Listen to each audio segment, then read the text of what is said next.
What's up, guys? It's Erica B, and I got my girl Aldrea with me. We're back for part Welcome. 2. Today, we are talking about how do we even create change in our daily lives, in our community, in our world, so that we don't wake up and have some meaningless episode that's kind of crappy.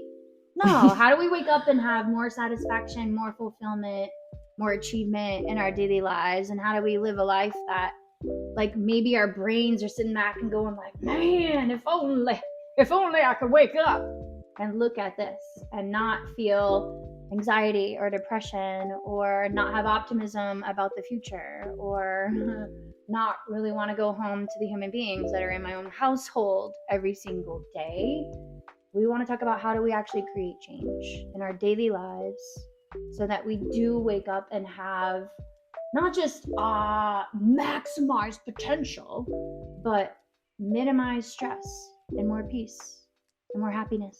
I really started on this mission because I spent 10 and a half years as a corporate recruiter. And it was like, whether I was recruiting for my own company or every other company that existed around me, every single person was saying, hey, I want these soft skills. Erica, find me drive, find me determination, find me someone who's a good communicator and someone who's a good problem solver and someone who can kind of handle the ups and downs of the business. And, those are the types of things that maybe our formal education system isn't focusing its attention on, but it doesn't mean that those skills can't be developed.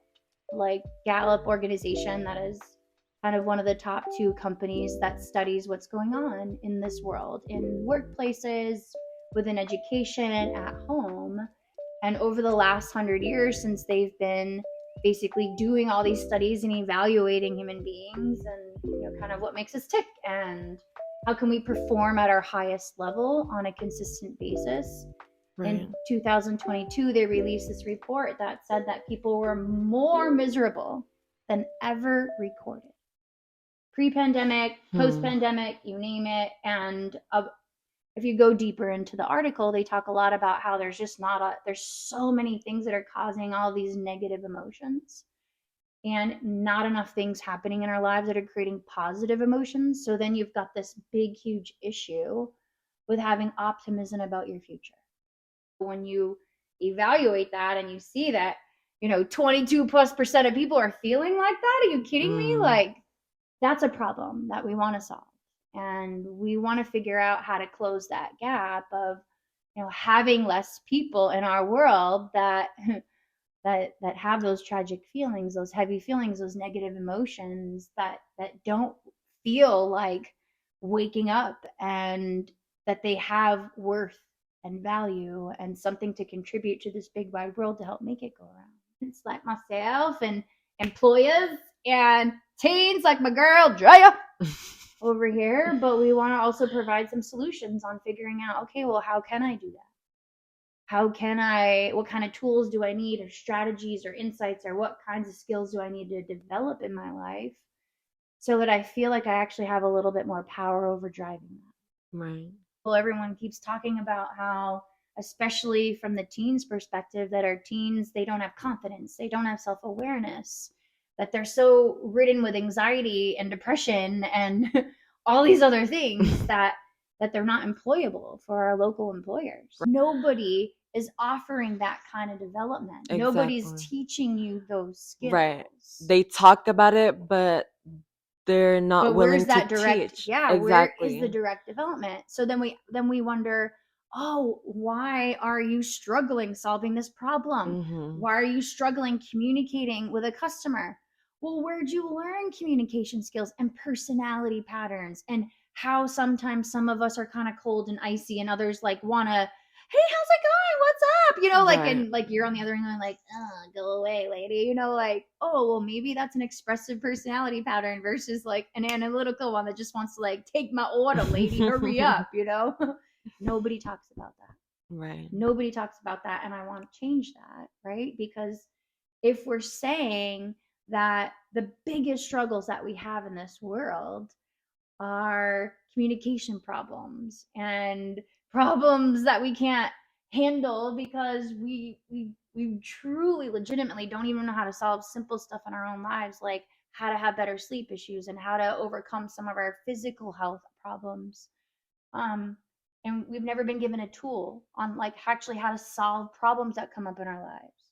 Never, right? Like Right. when you think about our formal education system, like, we focus so much of our attention on math and English and social studies and science, but what are we really doing to kind of serve the human soul? Exactly. To help us wake up and go, okay, how can I be intentional about the decisions that I make so that I have better quality friends?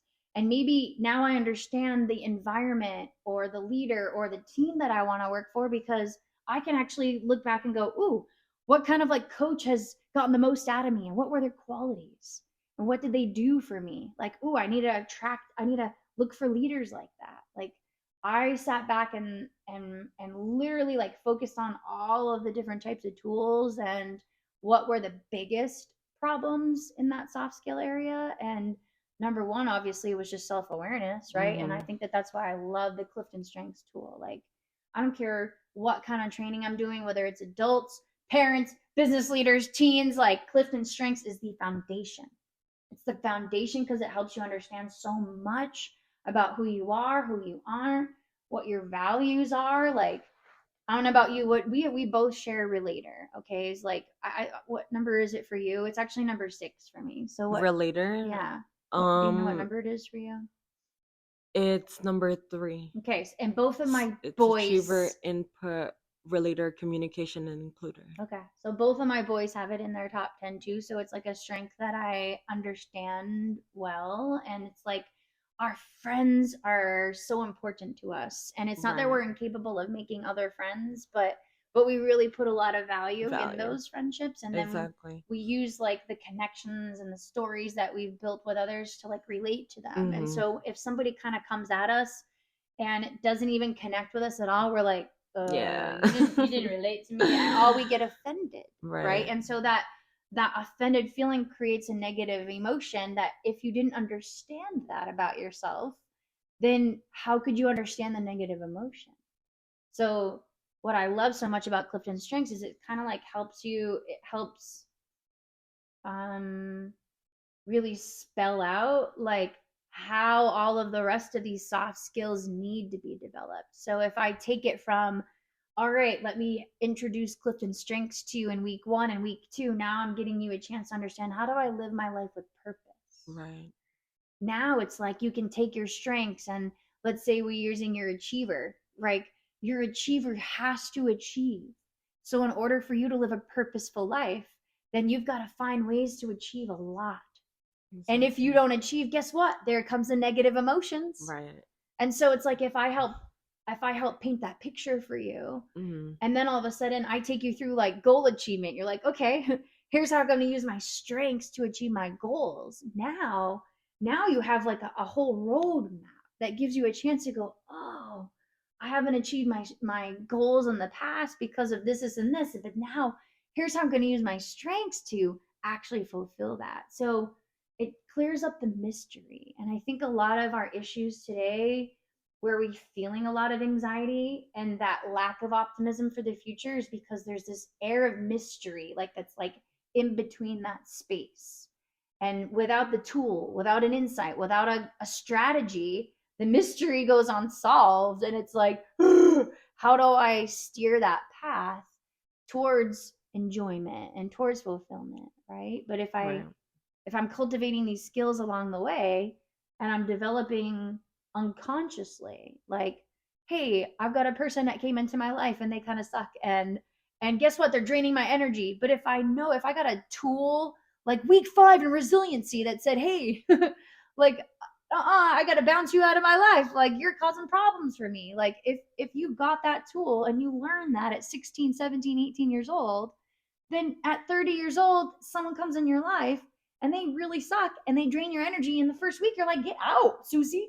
Don't be draining my energy. Like instead of maintaining that relationship. Because I Mm-hmm. can't tell you, like, if you stare at a lot of the problems that people might express on Facebook, that's what you see. Exactly. Frustrations with communication problems and misunderstandings because we were never given an understanding of personality patterns and Right.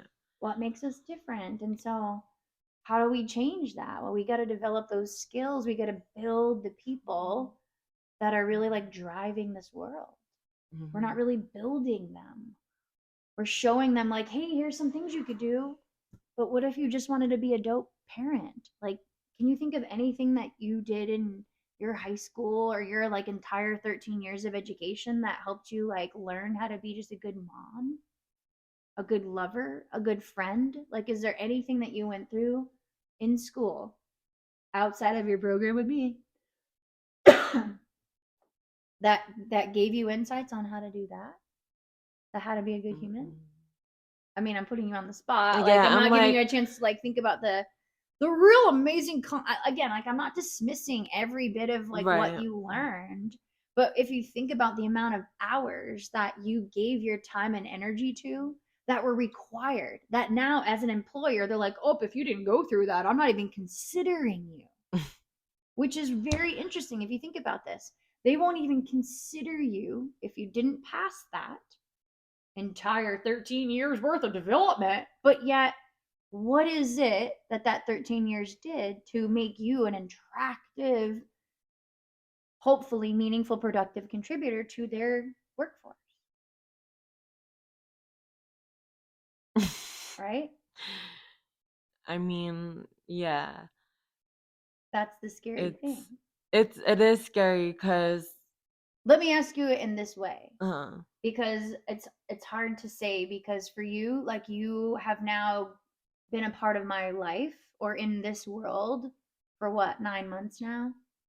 So yeah. you've gone through a course, you've assisted a course, you've seen, business leaders and parents graduate, you've seen a couple of sessions of adults, like, you've actually seen more than anyone else that has kind of been a part of my life for the last who knows how many years. But like, I guess my question to you is, prior to going through anything with the change project, that project stuff, like, do you feel like what you were going through in high school like set you up for success in life? I feel like it didn't give me enough value on actual life.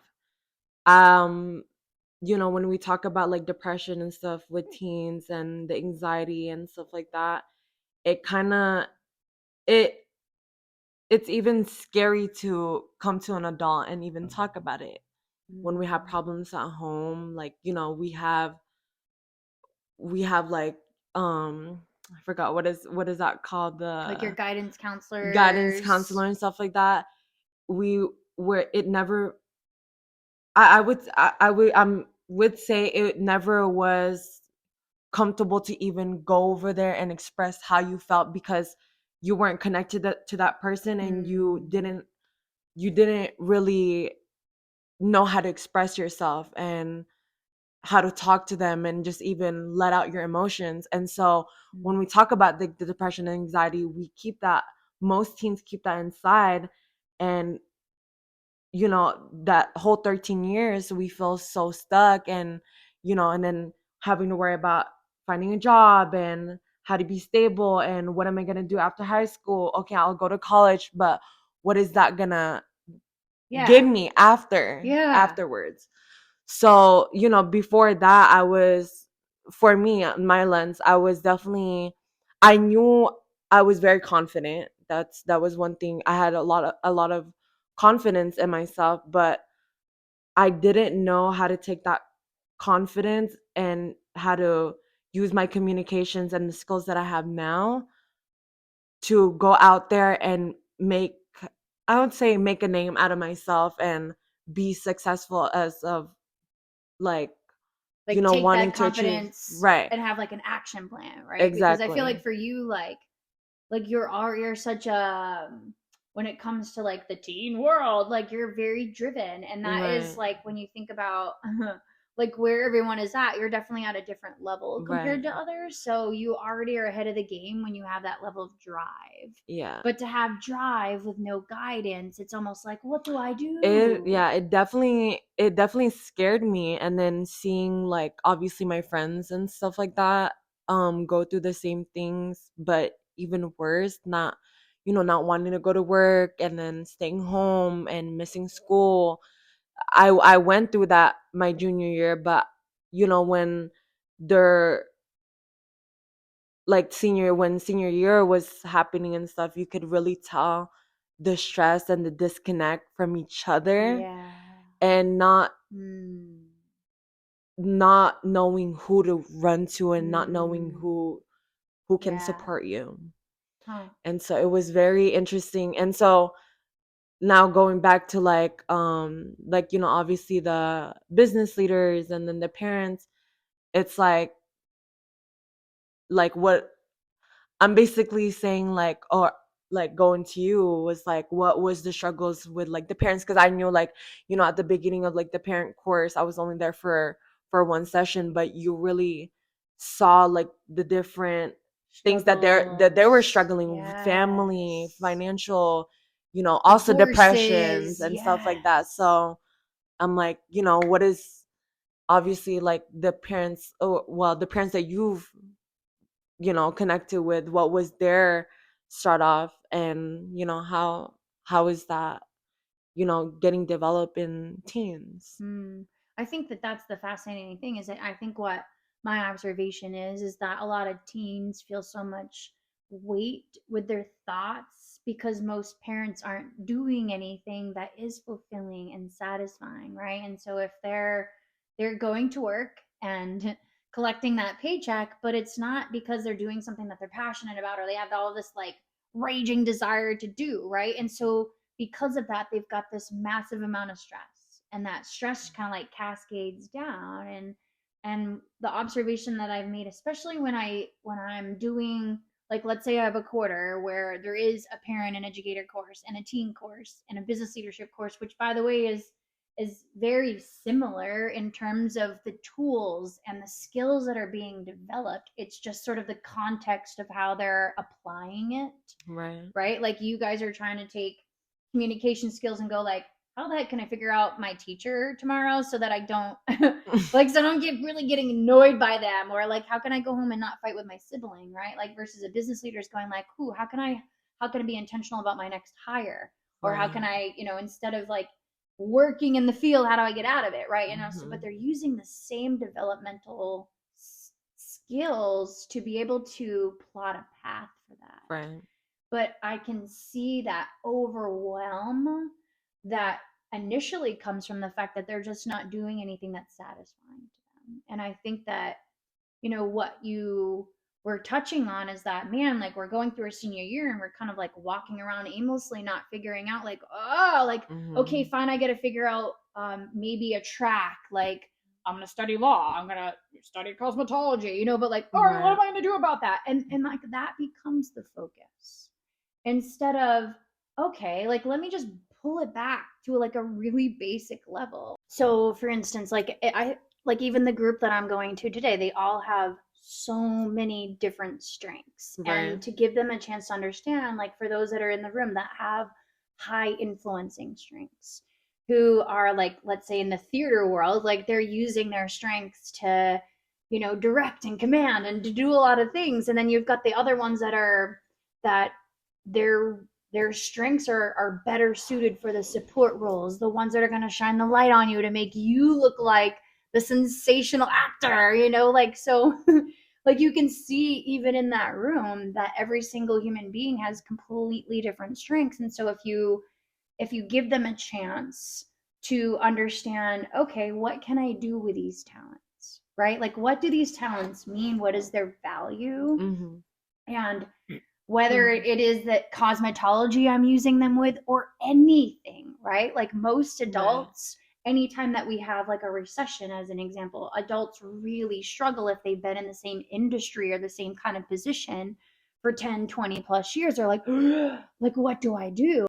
So imagine if, in the realm of our 13 years of formal education, that we also did a good job at helping you guys understand who you are and who you aren't, and how to live with purpose, not just to suggest it, but how to actually do that, right? Like I always find this fascinating, and it doesn't really matter what age group that I'm doing trainings with, but when we get to that living with purpose section and we talk about what do I believe in spiritually, and what kind of actions can I carry out to align with that belief?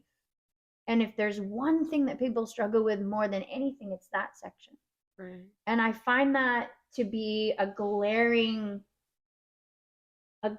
part of this big picture in the hundreds of people that I've worked with now, that if we're all struggling to figure out why we're even here, like forget religion and faith, but like why am I even here? Then it makes sense that we would struggle with optimism and hope and push ourselves through the ugly dark things that come up in our lives, right? Or through our lives, but not always ones that serve us.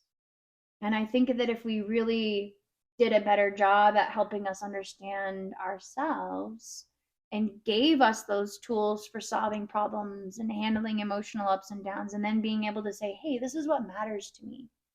These are the things that are important, right? So that if, like, I could say now with clarity, Aldrea, that I understand that my responsibility strength being number 2, that it doesn't just mean I'm a responsible person. And that's how I've been able to have my perfect attendance back in 6th grade. Like every time I always tell you guys my story, and I'm like, in 6th grade, I had perfect attendance, and I played every sport. Like that is a big part of the responsibility strength. But also a part of that is being trusting and honest, so that every single time someone in my life lied to me back in high school, and even in my middle school years, if friends lied to me, I would get like fuming mad and not really like understand it. Like I kind of could conceptually go like, okay, I don't like liars. Right. But imagine if I knew like, oh, well, responsibility is number 2. Like you care deeply about this. So make sure that your friends have that value or care about that too. And if they don't let them in your lives, or let them know like, hey, if you can't be trusting and honest, then peace out, right? And so I think that so much of our awareness of strengths, it helps us make completely different decisions, right? But that's the big problem too, is that parents, leaders, educators, we're all like walking around blindly trying to lead each other, but we Right. don't even know how to lead ourselves, right? Honestly, on a daily basis, right? Like that's been a very fascinating discovery for me, is connecting all of those dots with my strengths.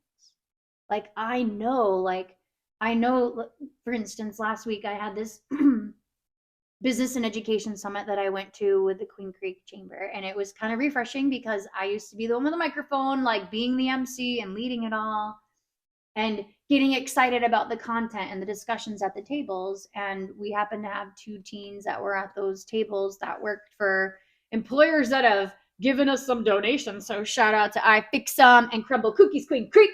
But what I loved at our table is we talked about how do we get parents involved in this process and get them motivated to also play a role in their babies' like lives and careers, right? And their sense of well-being.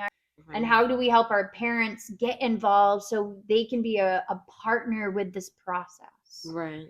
And so you had 2 teens at the table that were both working teens, right? And so a part of it was them saying like, hey, we need to actually be communicative with our leaders and have our leaders go like, hey, like, here's my schedule. Like one of the girls, like she was involved in a lot of extracurricular activities. She was a part of like AP type classes. So like she was like, hey, boss, like here's my schedule. And the boss is like, cool, thank you for sharing that. Meaning like the communication is a big part of that. Right. And if we're not fostering the communication skill, then how do we empower our teens to know, hey, you need to share this? Like I say that to you guys, like, hey, you've got this commitment now. This workforce course is your commitment. So don't come to me and say, oh, I can't get out of it. I've got this, I've got that. No, like you have to go now to those things you have commitments with and say, I need to reschedule this because now this is my commitment. Right. And it's like empowering you to know that you can do that. One observation that I've made is that those of us that grew up in the 80s or the 70s, where where our parents weren't awesome to us, like they worked and we kind of like we're so independent. That's why, we're trying so hard to create a different life for our babies because we don't want that, whatever the trauma was that we endured back then, And it was kind of ugly and it was dark in a lot of ways, and we did want to change that. We wanted to make the shift.